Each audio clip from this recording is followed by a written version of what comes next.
Bonjour à tous et je vous souhaite une excellente année 2022. J'espère que vous aurez la santé et que vous aurez une année productive. Pourquoi la productivité? Eh bien parce que le fait d'être plus efficace sur votre temps de travail, ça va vous permettre d'avoir plus de temps personnel et donc de garder un meilleur équilibre entre les deux, ce qui est un sujet qui est important à mes yeux et que je pense que je vais traiter plus fréquemment désormais dans mes vidéos sur la chaîne. Mais pour démarrer aujourd'hui, nous allons parler Notion, comme régulièrement, et je vais vous présenter 3 nouveautés qui ont été publiées pour Noël le 23 décembre dernier, donc il y a désormais quelques semaines. Ce ne sont pas des révolutions, ce ne sont pas non plus de nouvelles fonctionnalités, mais ce sont des améliorations de fonctionnalités existantes que je trouve plutôt sympathiques, soit parce qu'elles me permettent de gagner en visibilité sur mes pages, soit parce qu'elles me permettent de gagner du temps. Et donc c'est la raison pour laquelle j'ai souhaité vous présenter ces nouveautés aujourd'hui. J'en profite pour vous rappeler que tous les templates qui sont présentés sur ces vidéos sont disponibles gratuitement sur mon site web, à l'adresse qui est juste en dessous.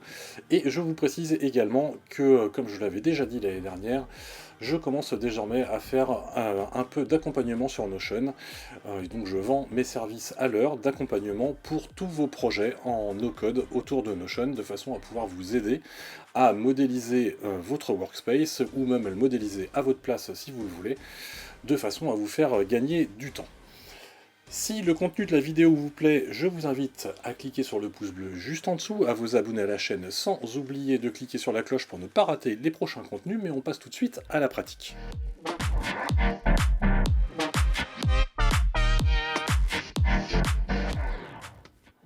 Alors première nouveauté, et celle-ci va concerner le formatage de vos pages. Dans la vidéo dédiée qu'on a fait justement sur la manière de formater vos pages, on avait créé cette page-là dans la sandbox qui est disponible sur internet. Vous pouvez accéder à cette sandbox à partir du lien qui est indiqué dans les commentaires de la vidéo. Donc on avait créé une page ici avec un sommaire, des titres de différents niveaux, multicolonnes, des paragraphes. Et donc là typiquement on a un titre de niveau 1 avec un paragraphe qui est juste en dessous. Alors la première nouveauté, c'est que désormais Notion supporte le Markdown, c'est-à-dire que si vous tapez dièse espace, il va directement se mettre sur un titre de niveau 1. Si vous tapez dièse dièse, il va se mettre sur un type de niveau 2, sur un titre de niveau 2, et si vous tapez dièse dièse dièse, il va se mettre sur un titre de niveau 3, ce qui peut être pratique pour aller vite. Mais surtout, la nouveauté qu'on va avoir, c'est que désormais, vous avez la possibilité de faire des titres qui sont dans des toggles. C'est-à-dire que vous avez ici, vous voyez, 3 nouveautés. Alors, elle est marquée que sur le toggle heading 1, mais en réalité, c'est une nouveauté sur les 3. Vous avez la possibilité de créer des titres. Donc là, j'ai un titre de niveau 1, vous voyez, avec un toggle qui contient des paragraphes.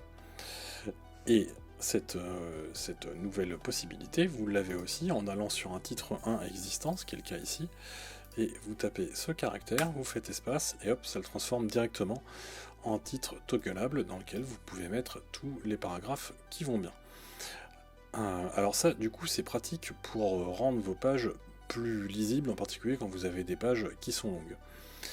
Par exemple, si je vais sur une page qui a un peu de contenu, comme la page de l'année en cours sur laquelle je mets tout un tas de choses, dont les accomplissements, les déceptions, OKR, projets, ça c'est ce qu'on verra lors de la prochaine vidéo qui sera dédiée à la base de données des périodes.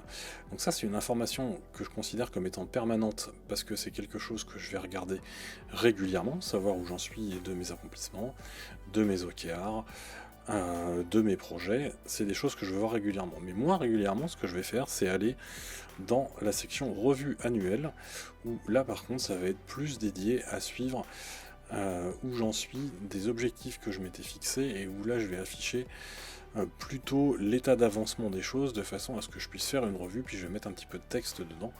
Mais ça, on le verra dans la prochaine vidéo. En tout cas, vous voyez, ce qui est pratique, c'est de pouvoir avoir une section comme ça, qui s'ouvre et qui se referme, parce que du coup, moi, ça me permet d'avoir une page qui est bien construite avec les informations pertinentes et permanentes que j'affiche à l'écran, et j'ai un toggle pour la section de la page à laquelle j'accède moins fréquemment.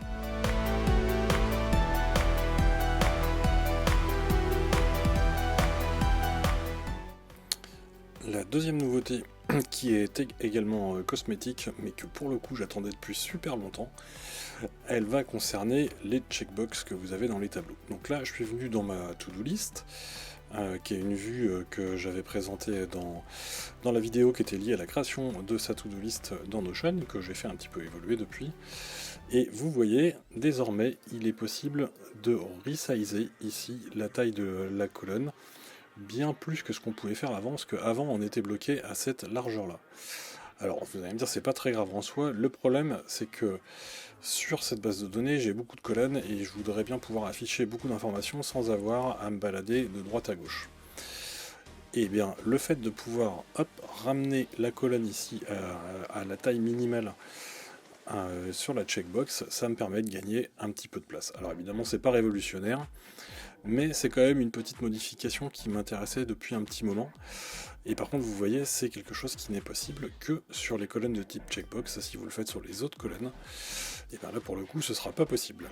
Alors il y a une petite astuce que Shuman Sharba a sortie sur sa dernière vidéo, qui est que vous pouvez créer une colonne de type checkbox et en changer le type après, et elle gardera son dimensionnement. Ça vous permet du coup d'avoir par exemple une colonne comme celle de status qui serait plus petite, tout comme celle de state qui serait plus petite aussi. Après le problème c'est que là typiquement j'ai une formule, donc si je veux modifier ça en checkbox ça va tout me casser, donc c'est pas quelque chose que j'ai fait, mais je vous le dis pour que vous le sachiez.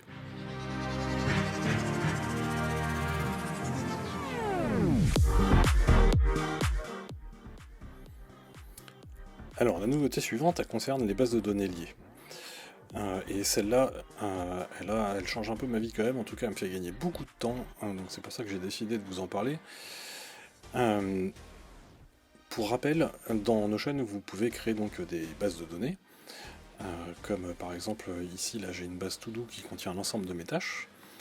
Et puis après, partout dans Notion, dans n'importe quelle page, je peux faire ce qu'on appelle une base de données liée, c'est-à-dire de demander à afficher la base de données principale, mais avec des filtres, des tris, et en affichant certaines colonnes ou certains totaux qui sont spécifiques à la base de données liée. Donc là, typiquement, je suis dans une page qui s'appelle Today, que je vous présenterai dans la prochaine vidéo qui fait partie de ma base de données de période. Donc dans Today, j'affiche une base de données liée, on le voit parce qu'il y a une petite flèche ici. Donc c'est un affichage de la base de données To-Do, mais qui apparaît dans ma page Today, et sur laquelle j'ai décidé de ne faire apparaître que certaines colonnes, parce que j'ai énormément de colonnes dans cette base To-Do, et là j'en fais apparaître juste un certain nombre, ce qu'il me faut en fait, et ce dont j'ai besoin réellement au quotidien. Et c'est ce qu'on voit ici. À l'origine, quand vous créez une base de données liée dans Notion, ce que vous faites en tapant /, vous allez sur Create Linked Database ici, ce qui va se passer, c'est qu'il vous faisait une base de données comme vous avez en dessous.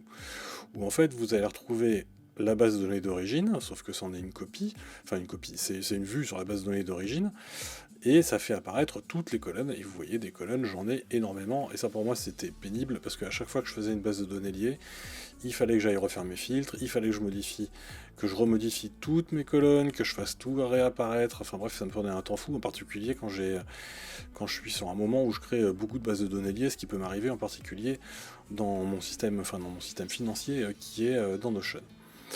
Et bien ça a changé. Désormais dans Notion, quand vous faites la création d'une base de données liée, et donc on va aller sur la to-do, et bien là, vous voyez, ce qui m'a affiché, c'est immédiatement les colonnes telles qu'elles sont au-dessus, ou presque à quelques changements près. Alors pourquoi ça ? Eh bien parce que depuis le 23 décembre, ce que fait Notion, c'est que quand vous créez une base de données liée, il va en fait aller chercher dans la base de données principale la première vue, donc qui est celle-là, et c'est cette vue-là qui va être reproduite. Et de cette manière-là, eh ben, vous allez vous retrouver dans Notion. Dès que vous allez créer la base de données liée, la vue qui va être créée, elle va ressembler à la vue qu'on vient de voir. Et ça pour moi c'est super pratique parce que du coup je n'ai ici qu'un nombre restreint de colonnes. Et donc j'ai pas besoin de faire de gros travaux, de remodifier toutes mes colonnes, leur taille et ainsi de suite, parce que tout est déjà fait. La liste des colonnes qui est ici, c'est la liste des colonnes que j'ai sélectionnées dans la première vue de la base de données principale. Et là, vous voyez, tout est décoché. Donc là, vous voyez, j'ai vraiment beaucoup de propriétés dans cette base de données. Et donc à chaque fois de voir tout décocher, c'était vraiment pénible. Alors que là, maintenant, j'ai une sélection restreinte qui contient 7 champs. Et si j'ai besoin, eh ben, je rajoute les champs à la visibilité comme je veux. Donc ça, c'est vraiment pas mal que Notion ait fait ça, parce que du coup, moi, ça me fait gagner énormément de temps quand je crée mes bases de données liées. Mais là, pour le coup, si vous voulez aller vraiment vite, ce qui est efficace, c'est d'utiliser des modèles, hein, parce que comme ça, au moins, vous avez déjà les bases de données qui sont construites de la bonne manière. Cela étant, moi, comme je fais beaucoup évoluer mon système au fil de l'eau, je recrée des bases de données liées très régulièrement, et donc c'est vraiment quelque chose qui me fait gagner du temps. Cette vidéo est maintenant terminée, j'espère qu'elle vous aura plu et que vous aurez pu y découvrir les petites améliorations apportées par Notion ces dernières semaines. Dans la prochaine vidéo, nous allons parler des bases de données de période, c'est-à-dire tout ce qui tourne autour du temps, les années, les jours, les semaines et comment je les utilise dans mon système de productivité qui est en relation avec bien sûr la to-do list que j'ai présentée précédemment mais qui se retrouve un peu au centre de tout mon système Notion et qui me permet notamment de me calculer des KPI sur ma vie et lié au temps. Donc typiquement, comme je suis fumeur, je vais calculer une KPI sur ce que je fume par jour, de façon à en voir l'évolution. Je vais également calculer des KPI autour de mon temps de sommeil et ainsi de suite. Donc c'est tout ce que je vous présenterai la semaine prochaine. Si le contenu de cette vidéo vous plaît, je vous invite à cliquer sur le pouce bleu juste en dessous, sans oublier de vous abonner à la chaîne et de cliquer sur la cloche pour ne pas rater les prochains contenus. Et je vous dis à la semaine prochaine.